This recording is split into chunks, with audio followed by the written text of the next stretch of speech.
Hi guys, welcome to Real Football Talk. I'm your host Hassan. I have Adi with me. We'll be discussing Liverpool's game against Aston Villa and how it went. Really, Adi, what was your take on the first half? And did Liverpool kind of get? I mean, they didn't really get what they deserve. Really, that disallowed goal. Yeah, I thought actually Liverpool were the better team in the first half. The goal was definitely against the run of play. Um, big question marks on Alison. Shot straight at him, and yeah, it's kind of typical of the way Liverpool have been recently. Even when they're kind of dominating the game, um, they're giving up good chances away. Would From you a would you say that was position a good chance? I mean, it's kind of like it was a snapshot, no? I mean, it's a great finish. From Straight at the keeper. it's but it is on the end of the box. It's a chance, but it's come out from Liverpool errors. It's not great play in it from Aston Villa. I mean, they make good use out of it. I mean, McGinn plays a good ball in. Watkins and that shot really should be saved. Actually, wasn't a good touch from Watkins because he took it behind him, but he's comfortable with his left foot as well. He swung at it, swiveled, and took a shot. But Alison has to save that, and it's similar to the goal he conceded from Vinicius in the sense that it's kind of straight at him, but his legs are too bent, so he can't actually get any powers behind his hands or even when he's diving for it, because he's crouching too much basically. So definitely, technically, there's things he can work on when it comes to those type of shots. But yeah, I mean, you wouldn't expect that from someone of Alisson's caliber. He's the leader of that team. If he's making those mistakes, he's surely going to make the two players in front of him even more nervous. Yeah, I mean, it seems like leadership's the thing, and because Liverpool dominate the half. They're playing quite a high tempo game. It's quite, I was surprised. I thought, looking at the lineup, there wasn't many changes from the midweek game, so I thought they might look a bit leggy. And I thought, maybe I was thinking, well, maybe Liverpool maybe uh, putting all their eggs into the league again now with the lineup, because I thought there'd be a bit more rotation, but they played with a lot of energy, high tempo. They're specific targeting target, and they kept playing the ball into Salah. So Salah was really involved in that first half.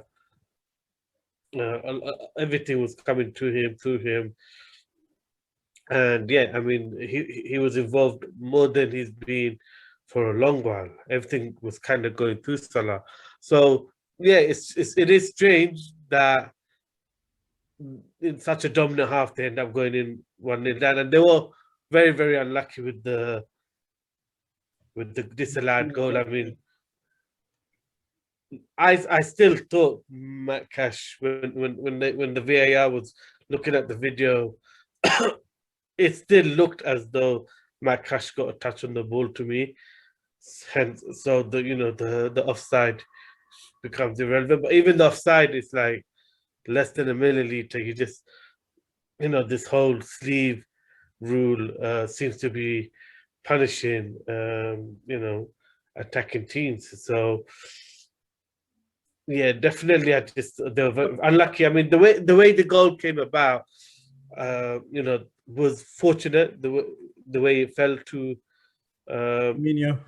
Firmino, and his finish was he kind of mishit it. Maybe that's what he needs. No, Yeah, but he got ruled somehow to out. go in. Yeah, yeah. But he got ruled out. So yeah, Liverpool. That would have been tough halftime talk. They dominate the game, and again they end up going in 1-0 down. I mean, Aston Villa weren't great in the first half. To say the truth, they played a lot better in the second half. I mean, I wanted to touch up something on that, Adi. I mean, you're saying about the offside rule being harsh, but I mean, I guess they've been fairly consistent with that at least. So in that sense, they're doing it for all of the game. I don't think they have, because No? they started off the season with this armpit rule. Now they've gone to the sleeve rule, but I mean, the sleeve rule doesn't benefit anyone, especially attacking players who are running forward. It seems to benefit defenders more, and I just think, why don't you just do it to the end of the shoulders? Forget, because if you look, I mean, there's a difference between the end of the shoulder and the sleeve. I mean, you're adding quite a few inches to it, so you're making the chances a lot, and I don't think. I mean, that's not what the point of VAR is. VAR is meant to take out obvious mistakes, obvious errors, clear-cut offside. A lot of these are offsides. I mean, if you're going into milliliters and you're using sleeves, which ain't, it's part of the arm anyway. So you're better off if a lot of those goals, if they're going by the end of the shoulder, they're onside. The whole sleeve rule is actually ruling out goal. Even yesterday's goal, Fulham's, Wolves' first goal, for William Jose. Excellent header, deserved to get his, first goal for the club. And it's literally milliliters. And that's not, I don't think that's, No, I'm not disagreeing with you. Correct. I'm saying in terms of, at least they're being consistent with it. That's all I'm saying. Because if we look at other things within the VAR and what they're doing, it's just, inconsistent. But at least they're being and sticking to it and not changing it for people, etc. That's what I meant. Yeah, but it's doubly unlucky because it does, certainly on the replays to the naked eye, it looked like Matty Cash got a slight touch. So very hard to tell. So should have really been irrelevant anyway. Second half, I mean, it seemed like a more even game. What did you make of it? Yeah, Aston Villa were a lot better. What they did was, in the first half, Liverpool were the more physically dominant team, and in the second half, maybe they got given a talking to, because Aston Villa came to compete in that second half. They were a lot more physical. They were a lot more aggressive in the tackling, in the closing, so they didn't change their shape or anything, but they started to win those 50-50s that they just weren't even competing for in the first half. They kind of let Liverpool control the tempo, control the game, and bully them in the first. Whereas in the second half, it got more feisty. There's a lot more, pushing, shoving, talking between the players. And yeah, it was definitely more physical, and that gave the basis for Aston Villa to play their game and attack a bit more. And they're really unlucky with Trezeguet hitting the inside of the post. I mean, great shot! What a shot that was! and I think Aston Villa missed a trick, because that was the only time in the whole game where there was a ball played over the top of Nat Phillips, in between Nat Phillips and Trent. That was the only time, and Watkins got on it, and obviously set up Trezeguet. So I think Aston Villa missed a trick there by not testing that, because Real Madrid had so much joy with it, and in previous games, that's the ball over the top has been a problem.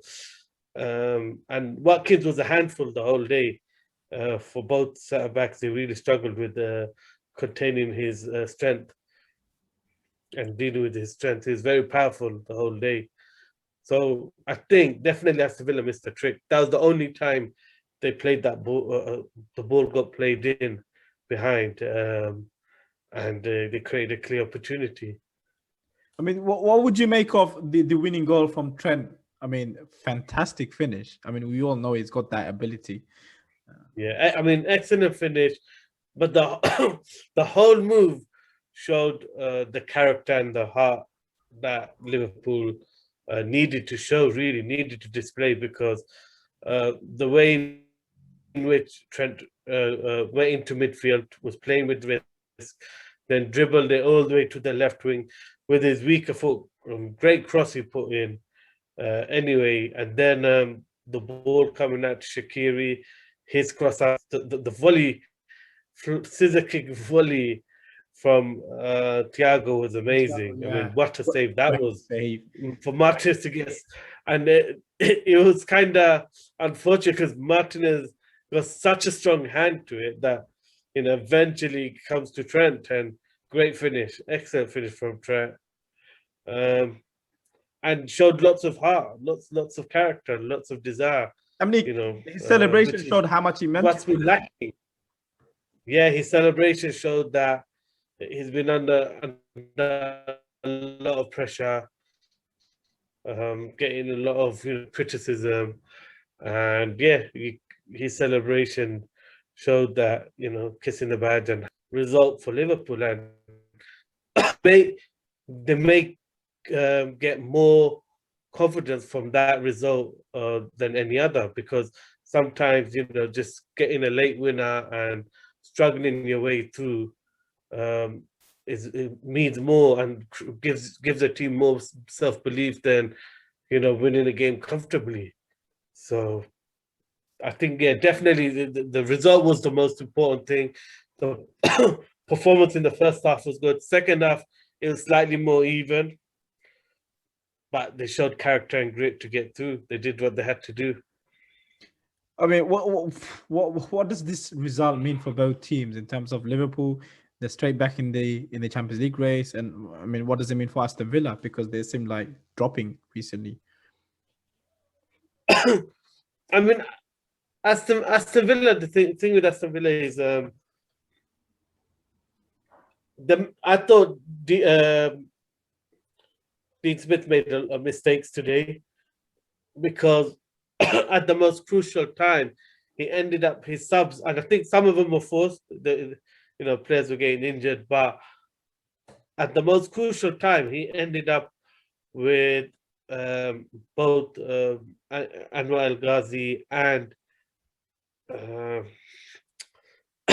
Ross Barkley on the pitch at the same time, and in the last 10 minutes, they weren't pressing and working as hard off the ball as everyone else was previous to that point. So definitely the energy levels in Aston Villa dropped in that last 5-10 minutes. And even for the goal, I mean, you look you look at the reactions of both El Ghazi and Barkley. They're just ball watching as the ball is played into Trent, and that's the only pass on. Trent's completely free down the middle of, and there's no reaction. The reaction comes after Trent is dribbling into the box. Suddenly El Ghazi is trying to chase him, but that's what cost them.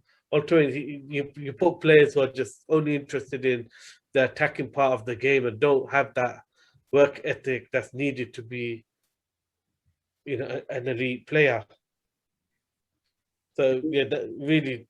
It seems since kind of Grealish went away, this Villa side has been really struggling to pick up points and see games out. No, I mean, they did bad today. They compete. Even they're on his team. They're hard to break down. I mean, Liverpool couldn't create clear-cut chances, even in the first half when they don't. I mean, Salah had one that was more from an error, really. I mean, Mings should clear it, but that's the difference that Jota brings to this Liverpool lineup. Because if that ball went to Firmino, he'd be playing it back. But straight from Jota takes on the chest, takes on the half turn in one movement, opens up the whole pitch and plays the ball inside of Mings, and Mings was already expecting that on his weaker foot. And even though it looks like Portland, he still has Liverpool's equalizer. The whole move is made by Jota, because first he's running in. When the ball doesn't come in, he straight away goes out wide again. that's what draws Matty Cash back out wide. Those slight movements are things Mane doesn't do. When Mane runs in on goal, he continues. He doesn't readjust. He doesn't make a secondary run. But Jota straight away saw the ball wasn't played in behind. He went out wide, first time ball into Robertson, but it's his movement that creates the space for Robertson to do it in underlap.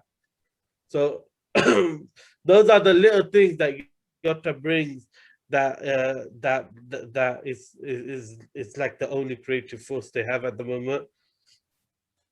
I mean, great win for Liverpool. Sad for kind of Aston Villa kind of losing in the last few minutes, etc. Thank you, Adi, for coming on. Look forward to seeing you soon, hopefully. Guys. Yeah, I would just add, it's an interesting result. I said it's an interesting result because it keeps the top four alive. Yeah. And also Real Madrid won the Clasico. So both teams have used their first team players for big matches. So I think, you know, it evens up everything for the Champions League. But and it keeps Liverpool fighting on two fronts to get into the Champions League. I mean, it seems like maybe that's why he went for a strong team, because obviously, considering Chelsea dropping points last week, it just leaves everything open for them to still have a chance that way. And especially considering the result against Real Madrid, maybe Klopp had that in mind, that, you know what, maybe I should just go back and focus also in the league as well. Yeah, I think so. And it's just going to put pressure on everyone, really. Yeah. Because even Leicester and United will start feeling the pressure of, you know, Chelsea winning convincingly, Liverpool winning. If a lot will depend on tomorrow's match, Spurs versus United. So, yeah, I mean, it could all be a real fight right until the end of the season. Could go to the last game. Guys, do keep an eye out. We do also have the analysis of the Spurs versus Man United game. So thank you, Adil. Look forward to seeing you tomorrow, hopefully.